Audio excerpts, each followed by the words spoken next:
বর্তমান এই সময়ে আল্লাহর নবীর পালিত সর্বপ্রথম বুনিয়াদী এই কর্মসূচি সমাজে আছে না নাই? আছে, তবে প্রয়োজনের তুলনায় অনেক অপ্রতুল, অনেক কম, আরো অনেক বেশি থাকা দরকার। প্রতিটি মুসলমান আল্লাহর কোরআনে কারীমের বিশুদ্ধ তেলাওয়াতকারী হওয়া এটা মুসলমানের জন্য ফরজ ছিল, কিন্তু মুসলমান আজ সেই ফরজ দায়িত্ব পালনে অনেক গাফেল। কথা বলেন ঠিক কিনা? যৎসামান্য যতটুকু এই সমাজে আল্লাহর কোরআনে কারীমের তেলাওয়াতের এই মেহনত, এই কর্মসূচি, এই নবীওয়ালা কাজ, এই পয়গম্বরী কর্মসূচি এই সমাজে প্রচলিত আছে শত শত বছর ধরে, এর পিছনে সবচেয়ে বড় অবদান এদেশের কওমি মাদ্রাসার মক্তবগুলো, এদেশের মাদ্রাসা কওমিয়ার হিফজখানাগুলো। ঘরে ঘরে মুসলমানদের সন্তানদেরকে পাড়ায় পাড়ায় মহল্লায় মহল্লায় আমাদের এই মক্তবগুলোর মাধ্যমে, হিফজখানাগুলোর মাধ্যমে মুসলমানদের পাড়ায় পাড়ায় ঘরে ঘরে আল্লাহর কোরআনের তেলাওয়াতের আওয়াজ গুঞ্জরিত হয়। এটা তো আছে আলহামদুলিল্লাহ। তবে এখন আমরা পরিবর্তিত এই পরিস্থিতিতে আজ বাংলাদেশে দায়িত্বহীন ভাষায় একটা কথা বলতে চাই।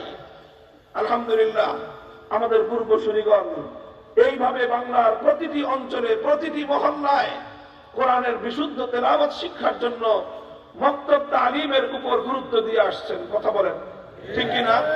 হযরত হাফিজ হুজুর রহমাতুল্লাহি আলাইহি আজ থেকে প্রায় 50 বছর আগেই কর্মসূচি গ্রহণ করেছিলেন ৬৮,০০০ গ্রামে ৬৮,০০০ কোরআনের মক্তব কায়েম করতে হবে। হাফিজ হুজুর বলতেন, এক একটা কোরআনের মক্তব ঈমান রক্ষা করবার জন্য এক একটা ক্যান্টনমেন্ট, এক একটা দুর্গ। তো আলহামদুলিল্লাহ এখন বাংলাদেশে গ্রাম অনেক বেড়েছে, জনপদ বিস্তৃত হয়েছে। প্রতিটি জনপদে, প্রতিটি গ্রামে গ্রামে হক্কানি উলামায়ে কেরামের নেতৃত্বে, বড় বড় মাদ্রাসাগুলোর নেতৃত্বে আশেপাশের এমন কোন গ্রাম থাকা চলবে না, এমন কোন জনপদ থাকা চলবে না যেই জনপদে কোরআন শিক্ষার মক্তব কায়েম না হবে। এটা উলামায়ে কেরাম করবেন, করতেছেন। ইনশাআল্লাহ সামনের দিনে এই কর্মসূচি বাড়তে থাকবে। সেই সঙ্গে রাষ্ট্র ব্যবস্থার কাছে একটা কথা আমরা বলতে চাই, সেটা হলো, দেখেন এই যে বাংলাদেশের রাষ্ট্রীয় সরকারি প্রাথমিক বিদ্যালয়গুলো আছে, এই বিদ্যালয়গুলোতে আমাদের সন্তানরাই পড়াশোনা করে। কথা বলেন, এই বিদ্যালয়গুলো খরচ চলে আমাদের দেওয়া ট্যাক্সের পয়সায়, জনগণের ট্যাক্সের পয়সায়।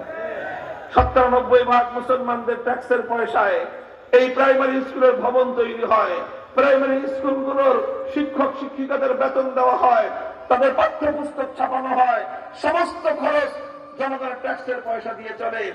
সেই প্রাইমারি স্কুলগুলোতে ইংলিশের জন্য শিক্ষক আছে, অঙ্কের জন্য শিক্ষক আছে, বাংলার জন্য শিক্ষক আছে, ইতিহাসের জন্য শিক্ষক আছে, বিজ্ঞানের জন্য শিক্ষক আছে, এমনকি পিটি, তাদেরকে শরীর চর্চা শিক্ষা দেওয়ার জন্য শিক্ষক আছে, সর্বশেষ নৃত্য শিক্ষা দেওয়ার জন্য, নাচ আর গান শিক্ষা দেওয়ার জন্য শিক্ষক নিয়োগের পরিকল্পনা চলছে। অথচ প্রাইমারি স্কুলগুলোতে মুসলমানদের সন্তানদেরকে বিশুদ্ধ কোরআন তেলাওয়াত শিক্ষা দেওয়ার জন্য একজন করে নুরানি মুআল্লিমের শিক্ষক নিয়োগ নাই।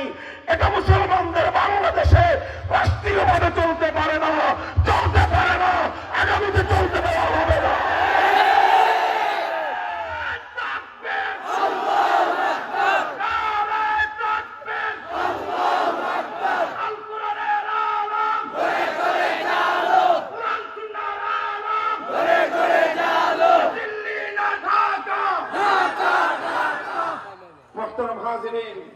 এই কথাগুলি আমরা বলছি জনগণের কাছে। কেন বলছি?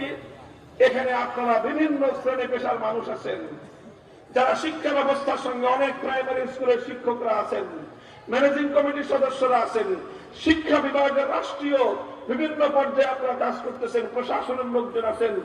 সকল জায়গা থেকে মেসেজটা রাষ্ট্রের সর্বোচ্চ জায়গায় যাওয়া দরকার, যে মনে করবেন যে এইভাবেই দেশ চলতেছে আর অনন্তকাল পর্যন্ত আমরা এই বিষয়ে চুপ করে থাকবো, ব্যাপারটা এমন হবে না।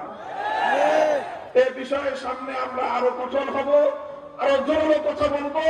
এরপরে কথায় কাজ না হলে যেভাবে কথা বললে কানে পানি ঢুকে সেভাবে আমরা কথা বলতে বাধ্য হব। ইয়াতলু আলাইহিম আয়াতিহি